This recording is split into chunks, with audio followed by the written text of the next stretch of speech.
This video is going to cover one of my text response essays for Wordsworth. And we're going to start off with this basic topic because I can guarantee whatever topic you'll get on the exam, you're going to have to talk about nature sooner or later. So let's have a look at this prompt.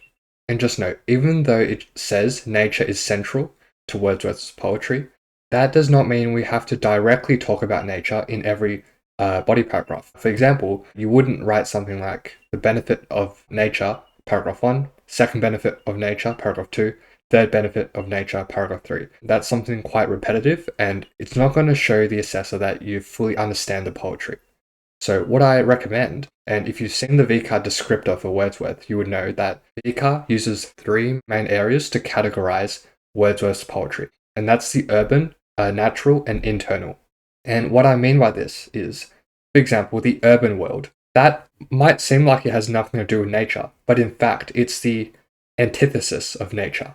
So it's the direct opposite of the natural world. So everything Wordsworth hated or detested about humanity was primarily found in the urban world.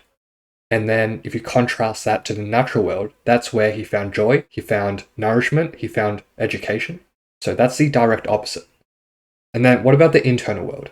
The internal world is a more sophisticated and philosophical concept. To put briefly, it's basically the mind of the poet himself. And in my opinion, it's a combination of both the urban and natural world. It's a combination of the experiences that he acquired in both of these settings and how he merges these experiences to find his true identity. And that's how he shapes his values. Now, if that seems too abstract, don't worry. That's why I have a sample essay to go through what I mean by all these three sections. So let's begin. With the intro, I'm not going to spend too long because it's quite straightforward. There's three parts to it, as you can see from the color coding. The red part is just a contextualizing sentence, so just give some context to Wordsworth's writing. For example, what era of time he was writing in. So in this case, it's during the Enlightenment era or the industrialization. Green, that's where you introduce your text. Make sure you introduce your text correctly like this with the correct formatting. And then begin with your contention. So here I'm talking about how the poet delights in nature. So basically champions all the benefits that nature can bring. And then he also laments the fact that the urban world has stilted humanity's appreciation towards the natural world. And if you were to look at what I just said about the urban and the natural world, here I have both of those aspects. So the first sentence was talking about the natural world, and then the second sentence was talking about the urban world. And then the blue part, this is kind of the message, or another way to put it, it's your internal world. So the poet's recollection of childhood epiphanies and philosophical reasonings reminds him that nature can bring humanity into a purer state of mind and spirit. So that's the message of the poet, and that's what our third paragraph is going to focus on. And again, don't worry if you don't understand this completely yet, we'll go through that section later on. Now, moving on to your first body paragraph.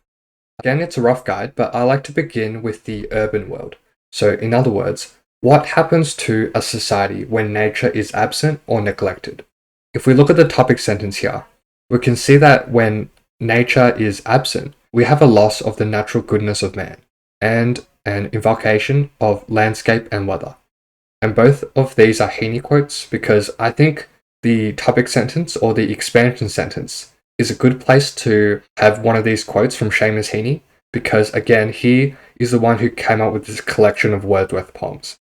So basically, the natural goodness of man, so the purity of humankind, was lost through commercialism and also an appreciation of nature. So in this case, the landscape and weather, that was also lost. So in other words, this first paragraph exploring the urban world, which involved the loss of an appreciation of nature. And this is why nature is central in Wordsworth's poetry, because he examines and laments the loss of when nature was not central in his poetry.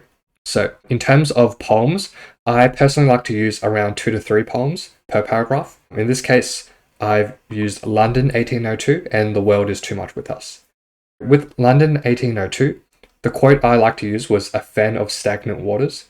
As you can see here, I talk about how that represents the bleak image of England at the time and how humanity was not actually progressing because it did not have a connection with nature. So you can see that here, humanity mistook evolution with profit and technological advancement. And then I also added another Heaney quote. I don't think this one was that necessary, but it's up to you if you want to use one. By the way, it's kind of just a link of this small section here. And basically, I'm just saying, because of England being a fan of stagnant waters, it shows how society cannot progress, and therefore this fen, or this swampland of water, is what's corrupting human nature. And this ties into the natural goodness of man that I mentioned before. Moving on to our second poem. It's good to introduce your poems in more interesting ways than just in the world is too much with us or in a particular poem. For example, it's good to begin with lead-in sentences. Now, I mentioned this before, but basically it's just a sentence, a short half sentence at the start of this section that gives an idea of the tone or the ideas that are going to be expressed in the poem. So in this case, I'm saying more desolate and despairing is the speaker in the world is too much with us, rather than just saying, in the world is too much with us, and then continuing on from that.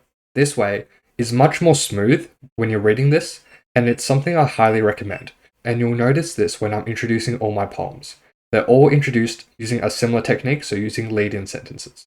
So the key thing with the world is too much with us that I have here is the quote getting and spending. So you can see that Wordsworth does not elevate economics. He uses simple jargon, so getting and spending, that kind of devalues the actual value of economics at this time. What he's trying to do is he's trying to diminish the urban world. And by contrast, that's making the natural world, which he's going to mention on later, more superior. Because he's presenting the natural world in this poem as something that's ours and more superior than something that just involves getting and spending. And then, or the next quote I like to use, we have given our hearts away. I quite like this symbol because it shows how society has been, first of all, misguided because they've given up the thing that's required to feel. And as a result, if you think about what a human is without a heart, that's the most central part of a human. So without that, man is just a hollow, insubstantial body that cannot appreciate real wonders. So in this case, he's talking about since we've immersed ourselves in the urban world, we can no longer appreciate what's beautiful in the natural world. And as a result of all this, Wordsworth says we are out of tune with nature.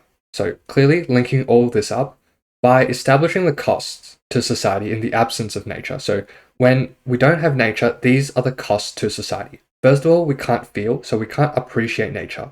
And second of all, we've been corrupted. We've become greedy, immoral. So these are two aspects that result from the urban world. And clearly, these are the limitations of when you only focus on commercial interests. And therefore, this is why nature is central, because it's an antidote to all these evils that we've just mentioned. And we'll move on to the next paragraph in the next video.